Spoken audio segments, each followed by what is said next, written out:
Welcome to today's On This Day in Tudor History. I'm Claire Ridgway. I'm the author of several books on Tudor history, and I also run the Tudor Society website and the Anne Boleyn Files blog as well. So lots of Tudor history going on in my life. Where am I taking you today? Well, on this day in Tudor history, the 30th of June, 1541, King Henry VIII and his fifth wife, Queen Catherine Howard, set off from the City of London on their royal progress to the north of England, aiming to return to Hampton Court Palace by All-Hallow-Tide. Now let me tell you a little bit more about this progress. And this talk today is based on a talk I did for the Tudor Society a few years ago about the progress to the north. Now it was usual for Henry VIII to go on royal progress in the summer months. The City of London could be unbearable between the months of May and October, with the heat causing the open sewers to smell even more than they usually did. And it could also be dangerous because there would be outbreaks of plague, outbreaks of things like sweating sickness and illnesses in the summer months. A royal progress was also an opportunity for the royal palaces to be cleaned and for the monarch and consort to show themselves off to the English people and to display their kingship and their queenship. So it was important for the monarch to show themselves to the people as well. While Henry VIII owned many properties around England, he tended to stay with courtiers at their expense, of course, and courtiers could even bankrupt themselves trying to impress a monarch who wanted to stay with them. Now, the furthest north that Henry VIII had previously travelled was Boston in Lincolnshire, and if you know your geography, that's not particularly far north, really. But the 1541 progress took the king all the way to the city of York.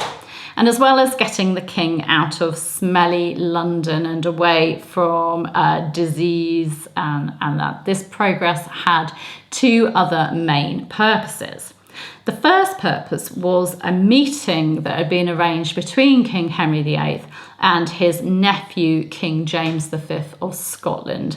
And this had been arranged to take place in September in the city of York. The second purpose of this progress, according to historian Tim Thornton, was to emphasise the extent of his defeat of the Pilgrims, those are the rebels of the Pilgrimage of Grace, and the Percy interest, and to humiliate utterly all but the most clearly loyal elements. Historian J.J. Scarisbrick saw the royal progress as more than just a progress, actually an army of occupation and an opportunity for Henry to build pressure on the Scots and to rally support in the north. Historian Lacey Baldwin Smith saw it as a theatrical invasion, intimidation, and the display of a spectacular image of Henry. A.G. Dickens writes of the domestic context of the progress, its implication for possible threats of rebellion and their ruthless suppression. Whereas R.W. Hoyle and J.B. Ramsdale saw it as part of Henry's diplomacy towards Scotland and France. So lots of different theories about this progress, but definitely it was a way of Henry showing his kingship, his dominance, and that to an area which, had risen up in rebellion against him in 1536 and early 1537. Whatever the progress's aim, whatever the reality of the situation, it did nothing regarding diplomacy because King James V never actually turned up to the meeting in York. However, it did show Henry VIII's authority to the northern people. It was an opportunity for him to humiliate his northern subjects with various displays of them submitting to him and Queen Catherine. In this royal progress, the whole royal court travelled from the 30th of June to the end of October, which is a huge undertaking, I think. Charles de Marillac, the French ambassador, wrote of how the company was made up of 4,000 or 5,000 horse, whereas ordinarily he takes only 1,000, and that 200 tents were being carried as well by this party.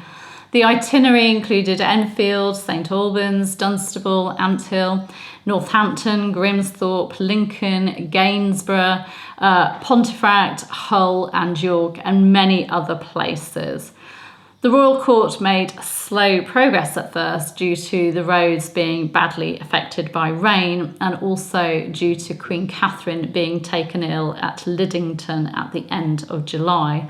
They didn't actually reach Lincoln until the 9th of August, moving on to Pontefract or Pomfret on the 23rd of August, then Cawood, the palace of the Archbishop of York, Wrestle, Leconfield, Hull, and finally York on the 16th of September. This is a huge journey to take with this massive party of people. Of course, this royal progress is also known for being part of the fall of Henry VIII's fifth wife, Queen Catherine Howard. For it was on this progress that Catherine had secret meetings with Thomas Culpeper, gentleman of the King's Privy Chamber, meeting him secretly at Lincoln, Hatfield, Pontefract and York, of course with the help of her Lady Chamberlain, Lady Rochford.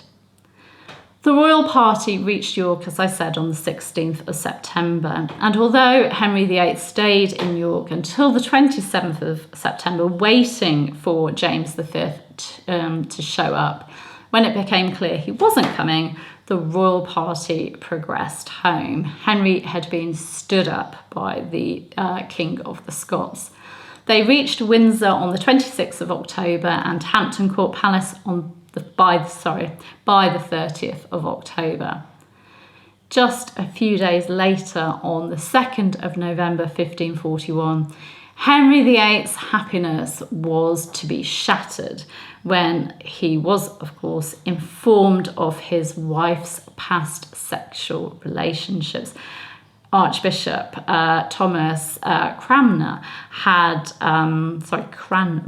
it's hard to say, had written these allegations that the Royal Council had heard while the King was away, had written them down in a letter to the King, couldn't bring himself to actually tell it to the King, put it in a letter for the King to find as he went to Mass that day. And yes, Henry VIII had just had a wonderful time on this royal progress. He was praising Catherine, and suddenly he had to launch an investigation into her past, and his happiness was, of course, shattered, and he was grief-stricken. So that's what happened on this day in Tudor history. Back in 1541, the King and Queen, Henry VIII and Catherine Howard, set off on their famous progress to the north. And I would have loved to have seen this huge procession of people and tents and furniture and all kinds of things, just to see how massive it really was. It must have been huge, a huge undertaking. Anyway, I'll see you tomorrow with another On This Day in Tudor History. You can subscribe to the channel by clicking around about there. Hit the bell to be notified as videos go live. And please do give a like. All these things help other people find my talks and my channel on YouTube. I do appreciate you following me. Take care. Have a great day. Bye-bye.